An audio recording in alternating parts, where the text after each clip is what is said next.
to start with a quote, and the policy nerds in the room will quickly identify where this comes from. We are alarmed and dismayed by threats to use nuclear weapons and increasingly strident nuclear rhetoric. We stress that any use or threat of use of nuclear weapons is a violation of international law, including the Charter of the United Nations. We condemn unequivocally any and all nuclear threats, whether they be explicit or implicit, and irrespective of the circumstances. Yes, yes, yes. Now, this declaration, or this sentence in the final declaration of the first meeting of states parties of the TPNW states the obvious. And yet, in my daily job, it's maybe the part of this declaration that I get the most questions about, that is apparently discussed the most controversially in non-supportive states, mostly in Europe and in NATO countries. I constantly find myself talking about this line when I talk to diplomats, to politicians, to think tankers, even in civil society. But the political reaction to this statement, globally seen, was actually quite overwhelmingly positive. We saw the same language being used later in other UN fora by the German Chancellor Olaf Scholz, by the Chinese President Xi, by even NATO Secretary General Stoltenberg, and in the final declaration of the G20. Nuclear weapons threats are unacceptable or inadmissible, as the G20 called it. Now, of course, we asked ourselves, is that a sign that the NATO countries are slowly aligning themselves with the language of the TPNW? Unfortunately not. Actually, quite the contrary. Many European governments decided to criticize this statement on the basis that it didn't call out Russia explicitly. So this reaction, of course, shows how high the tensions are, how nervous some governments are, and we will take this challenge on and see how the TPNW can be a useful tool in responding to Russia's nuclear threats and, of course, all threats to use nuclear weapons in general. The risk of nuclear weapons being used by accident or by intent is arguably higher than ever. We've heard many speakers talking about why. There's Russia, of course, threatening to use nuclear weapons. There's modernization programs. There's new nuclear weapons being stationed in Europe. Iran is enriching uranium. North Korea is testing missiles. And modern technology developments, so-called mini-nukes, make nuclear war more likely, be it, of course, by intent or by accident. Now, in Ukraine specifically, the discussion spiraled a bit out of control. Analysts, journalists, politicians talked about tactical nuclear weapons as if that was something that's less grave. And the obvious conclusion of this sort of debate is that it's no longer possible to just deny the existential danger nuclear weapons pose. Now, we will discuss that a bit in more detail. I thought of two leading questions that we would like to discuss. First of all, of course, what was the role of nuclear weapons in the war in Ukraine? Did they keep anyone safe? Some people postulate that. And secondly, what do we do to avoid this from happening again? Can the TPNW help us with this effort? And what should the political reaction be? Of course, as a political campaign, we have to find answers to these questions, and I think we have. And I'm very pleased to sit on this panel with three outspoken experts that I quickly will introduce. First of all, Lisa has a degree in international relations from Odessa University in Ukraine. She's also a research fellow at Odessa Center for Non-Proliferation, takes part in Atomic Reporters, where some of you might have seen her in Vienna, where she covered the Nuclear Ban Week and the Meeting of States Parties. Or you might have also seen her at the NPT Review Conference last year in summer, where she read out ICAN's statement to the conference. Then we have Gabriella, who is one of the remaining critical voices of Sweden's foreign policy at the moment. She is the head of Sustainable Peace and Human Security at the Swedish Peace and Arbitration Society. She used to work for WILP, both in Geneva and in Sweden. As I see, also for UNODA at some point. And last but not least, we have Franziska Sterk. She's a researcher at the Arms Control and Emerging Technologies Program at the Institute for Peace and Security Research at the University of Hamburg. Welcome to the three of you.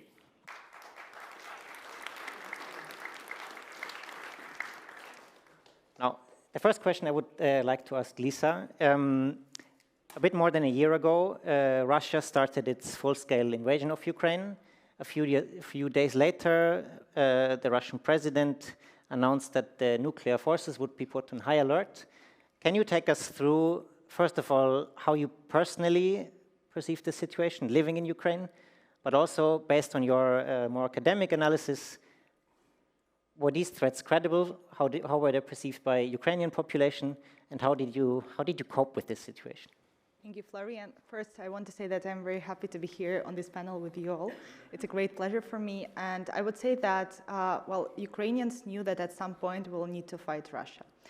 We knew that this war will start, and the full-scale invasion started in 2022, as we know, but the war in Ukraine started, well, the next year it will be 10 years anniversary of the start of the war with the illegal annexation of Crimean Peninsula. So at some point we knew that we'll face this full-scale war with Russia, and also we knew that Russia has nuclear weapons. But, well, until February 24, not many people wanted to think about this. And here, I think it's important to mention that since then, I have like two approaches to the same issues. Because being Ukrainian, I'm quite sensitive with all of these questions, but being sensible does not always mean being right. And from the second side, I try to approach it just as IR student and political science student. So I have two approaches. And at first I would say that it was very emotional, and people were on February 24th, I remember my friends texting me if we will survive because Russia has nuclear weapons. And by then I knew that the only answer I had, I don't know, but I also knew this was not enough for them. So it's important to mention that before there were a few hints by the Russian officials, including President Putin, about nuclear weapons. And for sure, it's like the part of their strategic culture. They never name nuclear weapons, but everyone understands what they mean.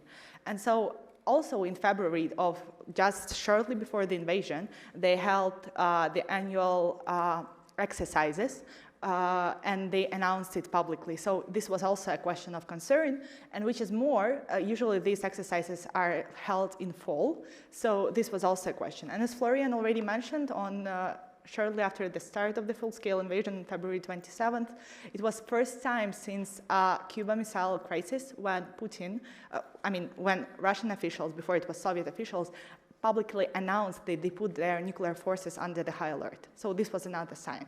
And so as I would say until summer, there were a lot of the rhetoric of this type coming from Russian officials, including Putin. Back then, the feeling of a threat was higher than it is now, especially among the public. So we are the people who are in the context. We stay updated all the time. But people who are not, they were it was everywhere in the news. So people were really afraid of any nuclear escalation from the side of Russia. And so in this regard, I would say that there is an interesting notice that, well, let's say from September of the last year, the announcements Russian officials said didn't match the reality. Before it was not like that, so people were really afraid. And Russia gave a lot of reasons. So I would say that back when the war started, I felt that what we call so the nuclear threats coming from Russian Federation to my country, to Ukraine, were beyond just blackmailing, and people thought they can they can become the real life threats. So. Thank you, Lisa. It's a very, and often I feel overlooked perspective to talk from people who who actually lived through this situation. Gabriela, my next question is to you. If we take sort of the secondary layer of this announcement by Putin, how was the reaction in European countries, and feel free to talk about Sweden specifically, in terms of the perceived threat to the society, but also in terms of the political reaction and maybe the role that was prescribed to civil society after these threats were launched? Well, yes. Hi, everyone. I can definitely talk about Europe, but I will also come to the Swedish example a lot when I talk. I mean, on the day where the invasion happened, Obviously, everyone in Sweden was, I think most of us was shocked. I don't think that we were expecting this. We thought maybe that it was just some sort of play by Putin, that it wouldn't happen. So a lot of people were shocked, of course. My organization decided quite quickly that we have to do something. So we organized a protest outside of the Russian embassy together with other organizations, to just feel that, yeah, you know, to protest and say, no, this is not okay. The Swedish context has, of course, changed a lot due to the Russian threat, the Russian invasion. But I would say also, like you all know, the NATO membership, that Sweden is now joining NATO. The debate around nuclear weapons in Sweden, I would almost say that the NATO process has affected it more than maybe Russia's threat. Of course, they go together. You can't separate the two. But Sweden is joining NATO not just because of Russia's threat, also because of national politics reasons. But I would say that the NATO debate has affected more how we talk about nuclear weapons in Sweden right now. And with the threat from Russia and the war and the NATO debate, all of the Swedish debate, I mean, security politics are always very non-transparent, elitist. So the public and social and civil society, which is a part of the public, is never really involved. But you could definitely see this spring where Swedish politician outspokenly said, this is not a question for the public, this is a question for the political elite.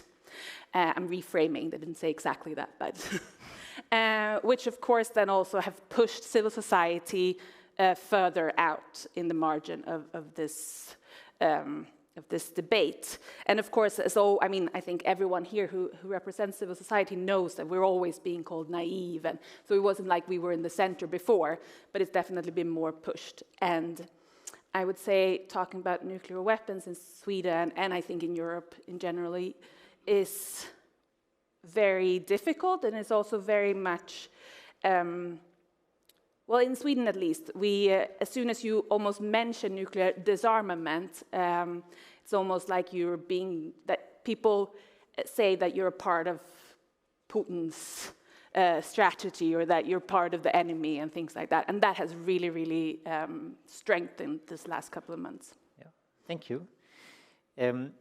Franziska, first question for you. Your research topic, amongst others, is nuclear injustice, or nuclear justice, however you want to call it.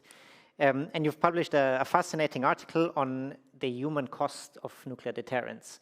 My question is this threat by Putin and the invasion, and shielding this invasion by nuclear threats, a prime example of the human cost of nuclear deterrence? Well, yeah. First of all, I'm happy to be here. Thank you. And I would say, yes, it is. I think it's just important to keep in mind that Russia's invasion of Ukraine basically got people to stare in the nuclear abyss way more often than they're usually comfortable with, especially in the Euro-Atlantic area. And I think just the monstrosity of the injustice we see unfolding, you know, a non-nuclear armed state being invaded by a nuclear armed state, shielded with nuclear threats, this could just really change the way we talk about the legitimacy, but also the sustainability of the global nuclear order in which we live. And I think it's time for repoliticization of that order and time for new thinking. And I think here academics also have a role to play. So I personally, together with some colleagues, tried to push for a research agenda where we really focus on nuclear injustice. We're not the first ones to realize that this nuclear order is unjust, granted, right? But I think now is the time to really reflect nuclear injustice in its entirety and reflect on the political dimensions of it and the temporal dimensions.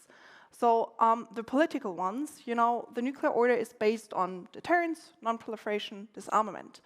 And each of these three pillars has a massive justice problem. So deterrence, I think it's the most easy, right? We just have to look at Ukraine. Some countries can hide behind nukes while others can't. And the cost of this nuclear order that is basically built on hierarchical spheres of insecurity is very obvious right now. And we can actually stick to the Ukraine example if we look at the non-proliferation pillar. right? The country gave up its Soviet nukes on its territory to foster the non-proliferation regime. And now it is being invaded by one of the depository states of the NPT. And I'm not making this whole argument, you know, Ukraine got invaded because it gave up its nukes. I think it's an ahistorical and stupid argument.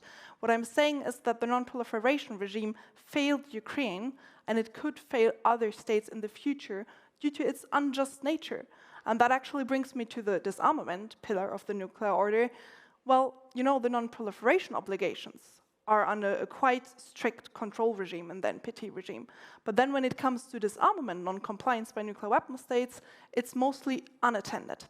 And so in the global nuclear order with the NPT at the heart, we are not having just, you know, unequal states, we also have unequal access to claim justice. And this order is a problem, and I think the TPNW has done a good job, you know, showing these injustices. And I think we must, but also keep in mind this architecture, what we have right now, it has caused injustices in the past, and it will cause further injustices in the future. So I just attended a great panel about, you know, the nuclear testing injustices, mining injustices, user injustices. All of these, you know, things had an impact on local communities that basically had to bear the cost of some states buying them stability at the cost of everyone else. And this security architecture we're inheriting again and again to successive generations. And I think here it's not just that we inherit this massive risk to future generations. You know, we also have to factor in the opportunity cost that nuclear arms raising has. And that opportunity cost is political also, not just financially. So I think in the climate realm, for example, we have all understood it's not a good idea to kind of outsource costs to future generations. We kind of that's mainstream now. We have understood that. But somehow in the mainstream discussion about nukes, the whole argument, the intergenerational justice argument and the justice argument in general, it's not a thing. And I think here we can actually intervene and say, well, you know, actually, guys, nuclear weapons are to international security what basically fossil fuels are to a green economy. It's a costly legacy of past generation that basically kind of prevents my generation to take care of much more pressing and urgent policy issues. So I think here academics can probably help, you know, to bring us to a more just and sustainable global nuclear order by adopting this nuclear injustice lens. Thank you. Now you've addressed the elephant in the room, obviously, and I want to play this question to Lisa. You research a bit on sort of the Ukrainian perception of nuclear weapons and nuclear threats. How is this discussion in Ukraine? Would Ukraine be safer if it hadn't given up nuclear weapons from the Soviet Union? Well, I agree with Franziska about her argument that people give this argument that if Ukraine would have not given its nuclear weapons, then we will not face this war. Well, this is actually, I agree that it's quite a stupid argument to give. And in Ukrainian society, before the full-scale invasion, there was no such discussion. People never talked that we should keep our nukes to actually to have them, because it was our political choice, and it was our choice to become a European democratic state without nuclear weapons. It was a political choice, and it was the price we paid to be a player on the international arena.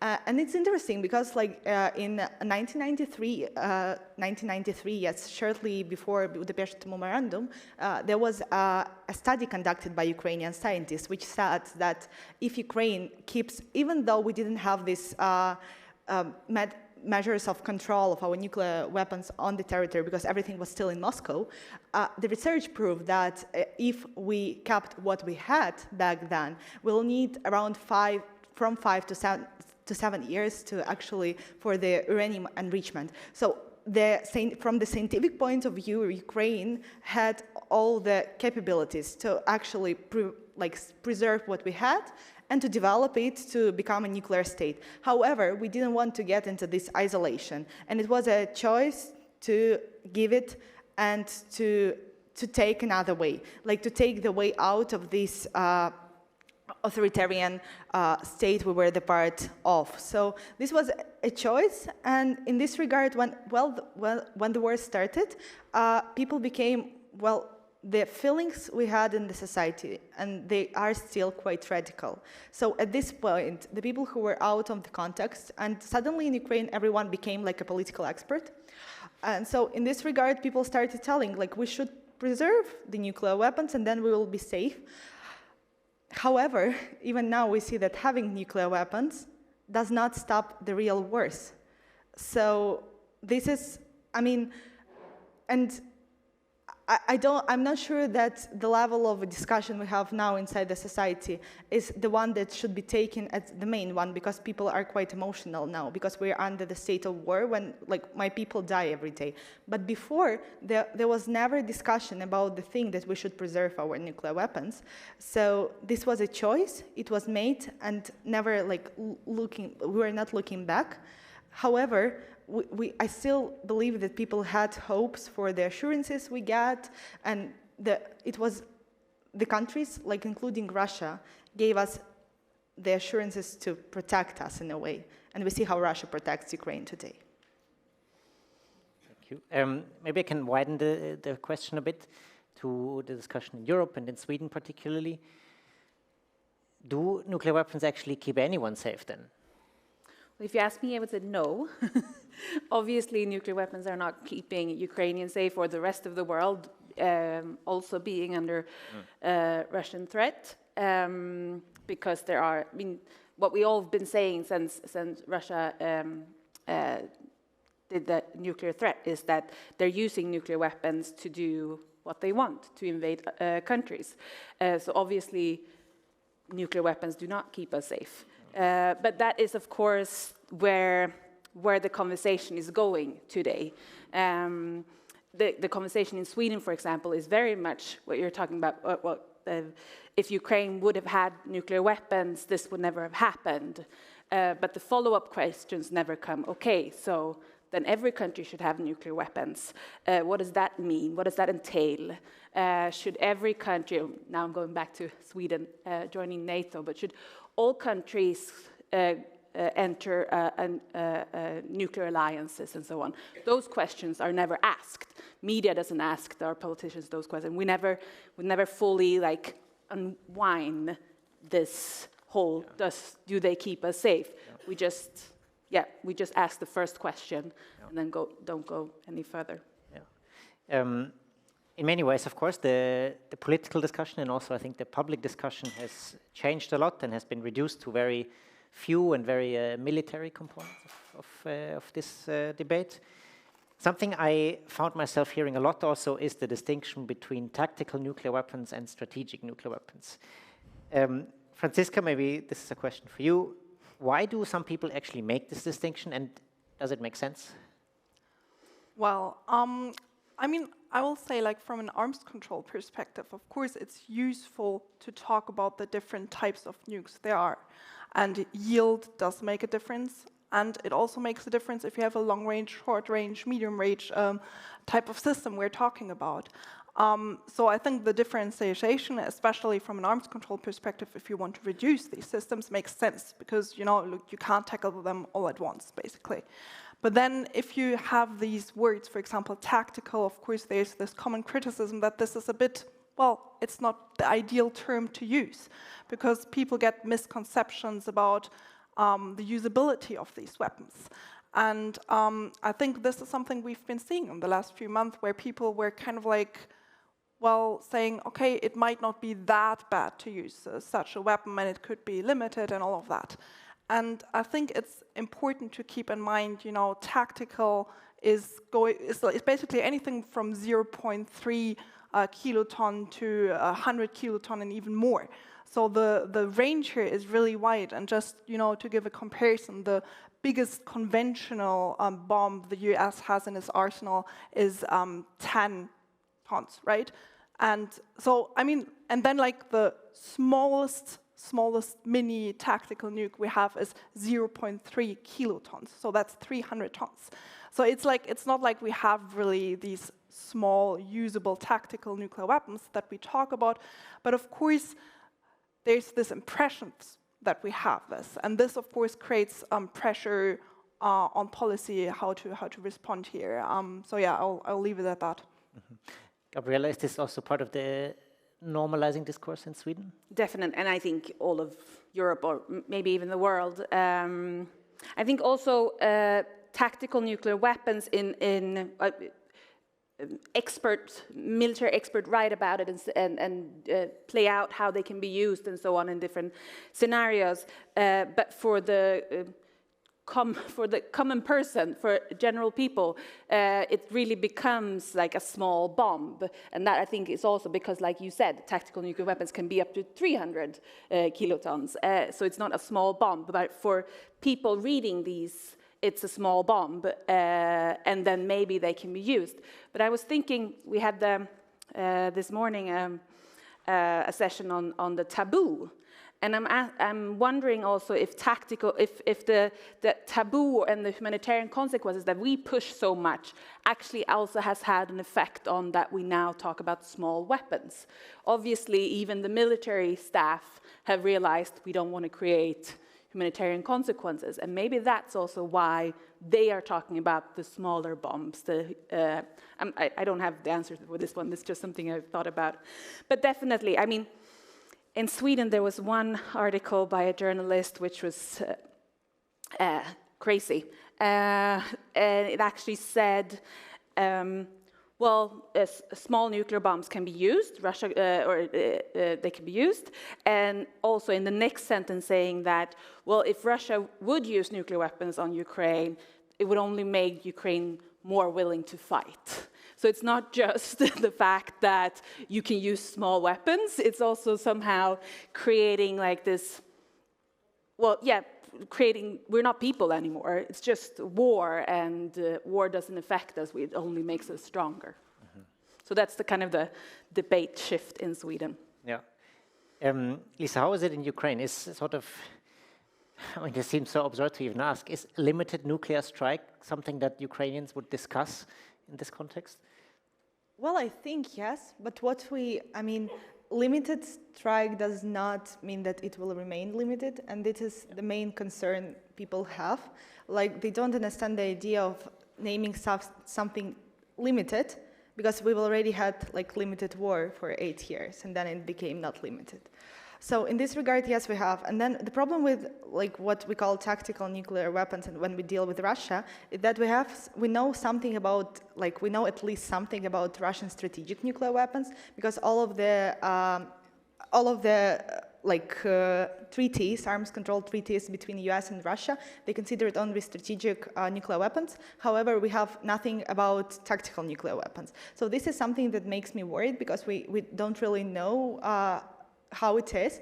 And even though there are still like, not really now, but before and during the war, there was some control on the strategic weaponry, we still don't know what Russia is doing with considering its tactical weapons. And what I'm like mostly confused about and afraid about, that tactical nuclear weapons, what like people tell, small bomb, will be compared like to the other conventional weapons, which makes the context really scary.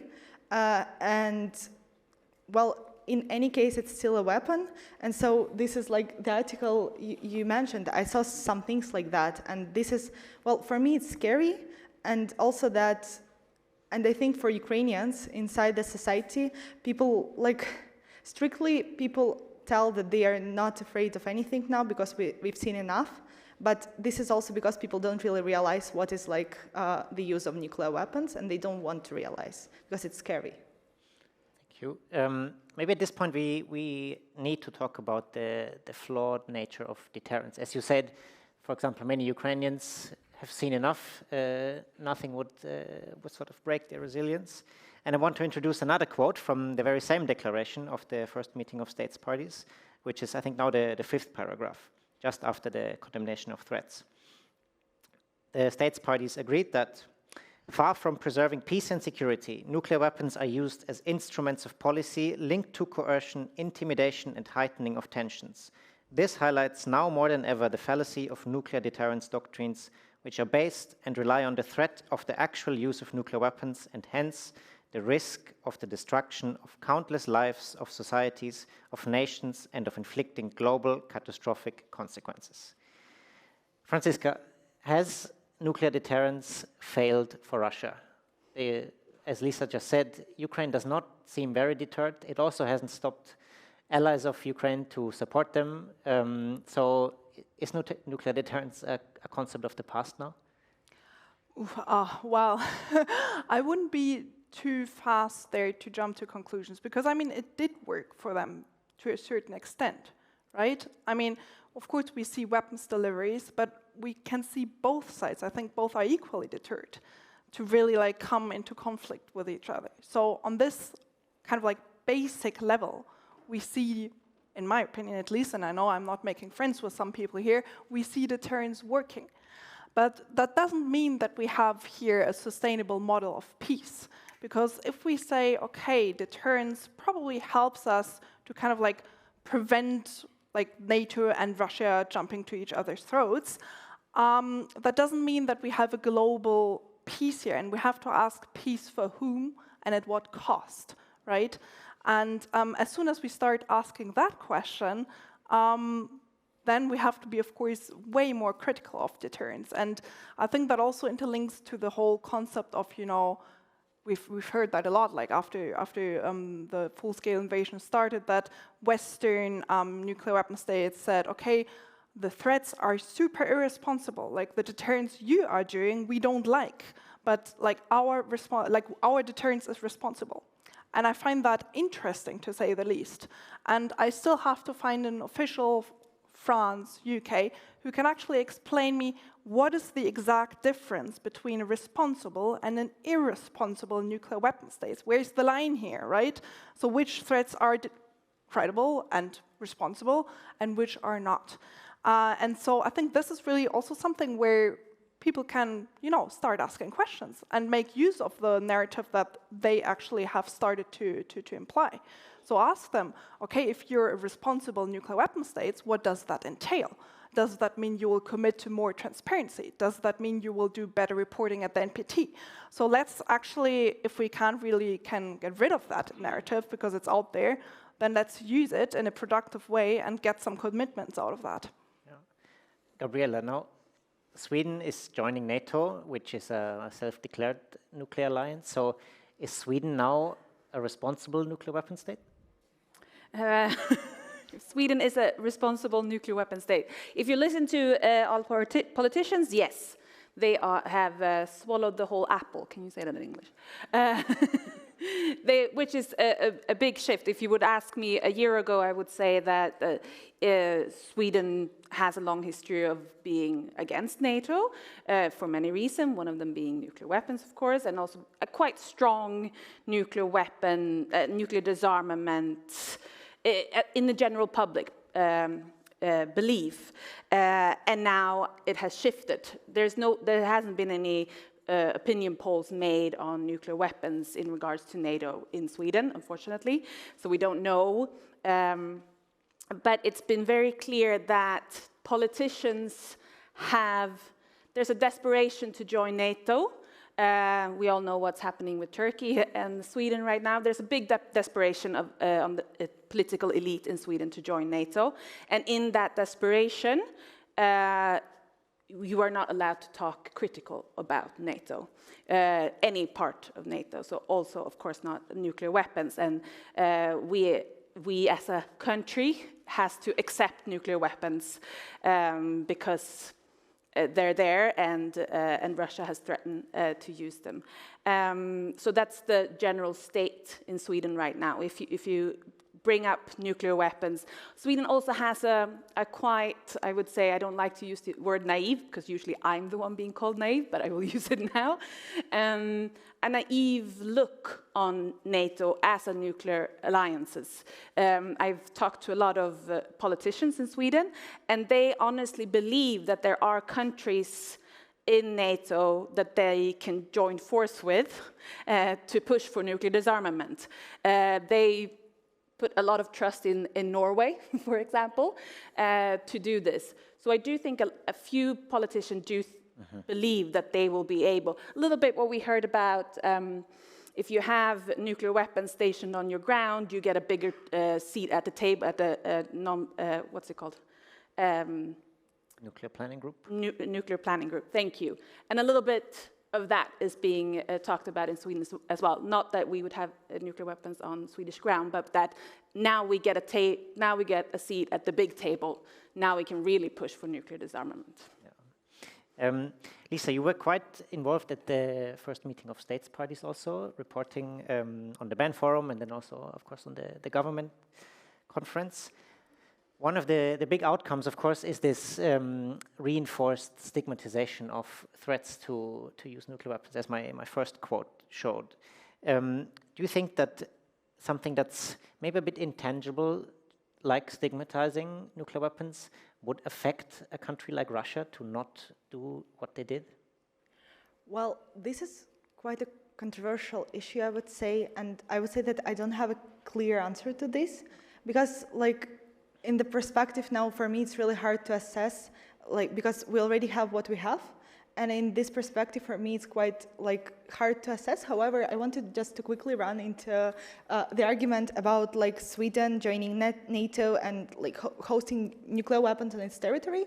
And this is what Russia wanted to avoid mostly, but it became vice versa. So I think one of the worst parts about what's happening today, including the threat, is that like there is this hostile tendency that, for sure, living in the world with Russia, you need to have a self-defense, and with the states as Russia. But this is like a tendency that you have to be nuclear to live, to coexist in this world. And again, here comes the example of Ukraine. So I think this is one of the worst factors and scenarios it brought to not only to Ukraine but to the world, that the statement is back that you have to have nuclear weapons to actually be able to protect yourself and not to be threatened by the states as Russia. Yeah, Gabriele? No, I just remembered. I had a discussion about with a person that works at the Ministry of Foreign Affairs. I think it was this spring. And I compared Sweden joining NATO to what Belarus is doing. They've removed their, not in any other way, just a nuclear weapon example. And I said, what's the difference with Sweden joining NATO and being part of a nuclear alliance and what Belarus is doing with removing its non-nuclear weapon status so that potentially Russia could place nuclear weapons in Belarus. And they couldn't explain why. It was very emotional. It was very, we're good and they're bad, so therefore we can do it, but they can't. And that's very much the conversation in Sweden and I think in Europe in general as well. Yeah, I wholeheartedly agree, seeing this on my daily conversations in my inbox. Now we've touched a bit on the modernization and sort of the political reaction of countries in Europe particularly. All nuclear weapon states are, of course, modernizing their arsenals. The nuclear host states are receiving new nuclear weapons that can be used in an easier way with like more directed fall bombs. They have a dialer yield function and so on. Somehow it doesn't calm me very much. Franziska, is this reaction understandable, and is it a good idea? What's the signal that this sends to the world, maybe also? Well, I think, first of all, we've seen these modernization programs also pre-invasion, right? So it's not a so recent trend. Yeah. I think in the future, especially in Europe, I fear that we will have these debates, especially when Russia will rely more on their sub-strategic nuclear weapons. And I fear that we will have these discussions about, okay, there's credibility lag, or, like there are certain capabilities that we have to build up. And I think here is a critical moment in time where Europe has to decide, okay, what signal do we also want to send to other states, right? Because we talk always about that Ukraine must not be that case that makes the case for nuclear weapons possession, right? If now we, in our response to a more pronounced focus on nuclear weapons on the Russian side, decide to ramp up our own modernization programs, that sends, of course, the exact same signal to the rest of the world. If you want to be safe, you need to ramp up your nuclear forces. And I think, again, from a justice perspective, that's a problem, because we just kind of like deepen this divide between the nuclear haves and have-nots, and we kind of like raise the value of nuclear weapons with decisions like that. So it's kind of like, I think the hard discussions we'll have to have are about, okay, how do we respond to this, because it's likely to happen, and how can we do reassurance in other ways, right?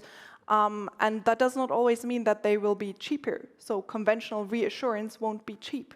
So I think these are really the difficult questions we'll have to answer in Europe. Yeah. Lisa, another question for you.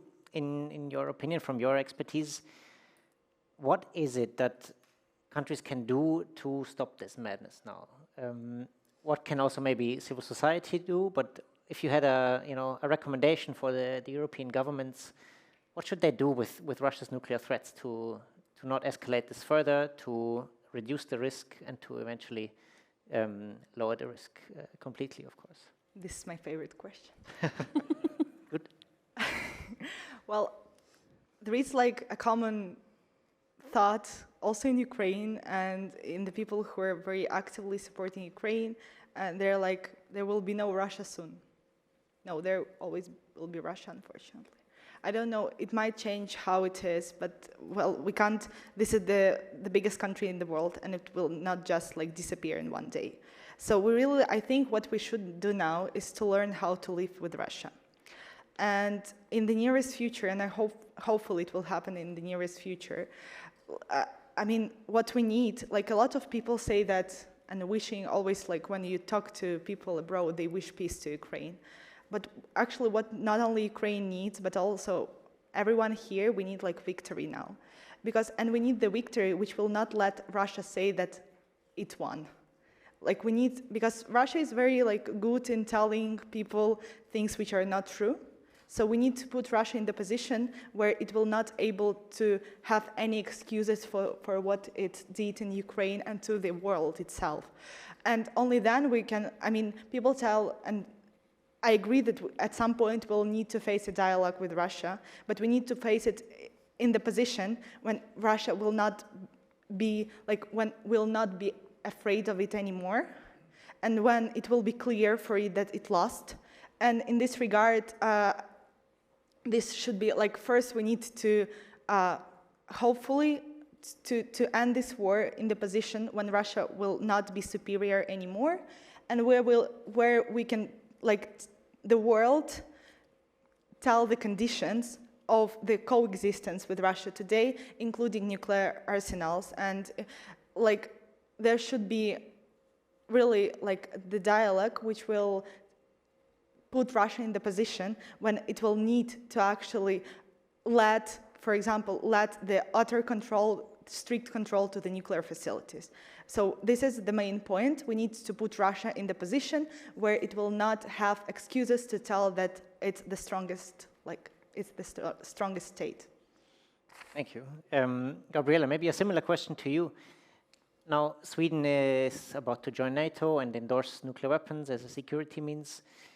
What do you think they should have done to stop this, and also to prevent a nuclear weapon state in the future to just invade a non-nuclear? They should have done before they decided to go join NATO. Yeah. Well, I mean, we would have liked to see Sweden strengthen maybe its non-alliance clause instead, and really push for nuclear disarmament, for example.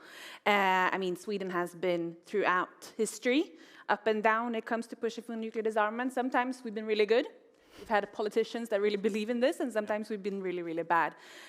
Someone mentioned Richard Lunane and his weasel that he brought to different meetings. He also had the Sweasel then. We weren't a NATO member state, but we were still being weaselly. So Sweden has definitely not. Sweden would like to persuade itself as being this big disarmament nation, which it has sometimes, but sometimes not. So we would have really liked Sweden to really push for the nuclear disarmament part instead, and maybe create some sort of more diplomatic foreign policy in contrast to the NATO countries and their push for more arms and more nuclear weapons. But in this situation, we're trying to push Sweden to work within NATO, of course, to do all of these things. It's going to be hard, and we'll see what we can. Yeah. Last question to Franziska before we do a closing round. Now, even, I'm tempted to say, a country like Sweden that for so many years has been at least an intellectual leader, if not an actual leader on nuclear disarmament, gives up this policy. Is nuclear disarmament and arms control then just a relic of the past? I hope not. Well, I mean, let's be frank here. The situation is really dire. With the New START suspension, if this treaty, fails, we don't have any limitations on the strategic systems, and that's a huge problem. Not just because that can be a fuel to arms races, but also like in terms of transparency and predictability. That's a huge problem, because if states don't know anymore what to expect, the incentives are there to increase their arsenal. So that's a huge problem. Personally, I think it's super important to actually throw some diplomatic weight behind arms control efforts to kind of keep what we still have here. And I think here a useful approach would be similar to what we've done in the nuclear threats realm, right? Where we've tried to kind of build an international coalition, including non-Western countries, to say, stop, this is not okay. It's crossing the line. We kind of need a similar coalition saying, wait a second, strategic arms control remains in our interest, and we need you to stop blowing that up. So I think that's probably priority number one. I'll be honest, I'm not super hopeful at the moment about disarmament. I will be honest here. But while I hope that we will get there at some point, it's super important to kind of remain these guardrails and focus what we see a lot on risk reduction, escalation prevention, these type of things to kind of keep what we still have, right? Thank you. Of course, this session was titled "Today's Nuclear Discourse and Unclear Politics." So it shouldn't be a surprise to everyone. This was a bit of a dire round, and the prospects are not so great since we have to face the reality. But my last question to all of you, and maybe we can start with Franziska at this time and then go back this side, is there anything that gives you hope then at the moment, or is it too late? Well, I mean, like I just said, at the moment, I will be honest, I'm not super optimistic. And most of the times I'm angry because I joined this field with the hopes of actually, reaching some sort of disarmament and progress on arms control and all of that. And now I see all of that kind of going down the rail. And I have that fear that future generations just won't have the chance to actually even build a security order that is more just, that is more sustainable. But what I think is important, and what I also saw here in the program, is that we kind of work together with other policy fields, other movements, and really join forces and see, okay, where is overlap? And I think that is happening increasingly, and that's a good trend. It's a good thing, and I think that's something to build on. Great, thank you. Gabriela? Hope. When Russia invaded, and then also with the nuclear threat, a lot of my friends that are not in this business called me and said, will he use nuclear weapons? And, well, prior to the invasion, the answer was always yes. If we work strategically, we will create an even stronger taboo, and we will the humanitarian consequences, and that wasn't enough, obviously, anymore, because now the threat was here.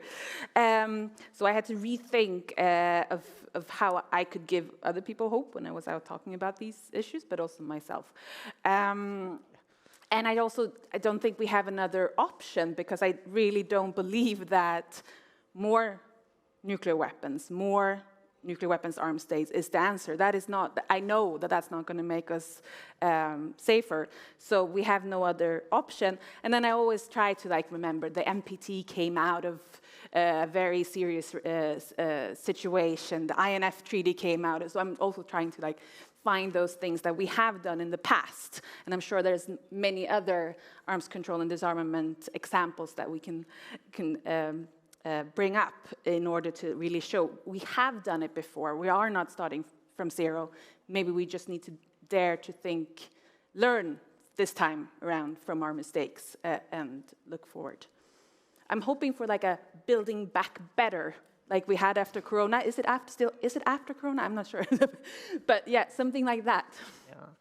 I like this analogy to the Cuban Missile Crisis, of course, when then 3 years later the NPT started to be negotiated. And now I'm tempted to say we're even a step ahead, since we have a treaty banning nuclear weapons. That's a bit better than the NPT. So we don't even have to negotiate it anymore. And who knows, maybe in another 10 years we come back to Oslo and celebrate the TPNW as a universal treaty. Lisa, last words to you. What gives you hope in terms of nuclear disarmament future? Well, I think that today a lot of measures being taken to actually like reinforce the norms against nuclear use. The only thing I'm quite pessimistic about, I think that it will take like much longer time than we expect it to take. So I really think we have to have enough patience. So this is the main thing I'm really confused and sad about, because I mean, I feel inside and I have a hope that we have this chance for a safer and better future. However, I think there is a still long way to go to achieve it. And this is the main thing of concern for me today. Thank you. Now, that's an excellent way to finish, of course. Nobody of us expects the complete elimination of nuclear weapons overnight. And looking at the forum here, I think we're in a good position to go for this long fight. So thank you very much for joining me on this panel. Thanks for your insights, for your answers. And I think Anja is going to take over from us from now. Thank you very much. Thank you.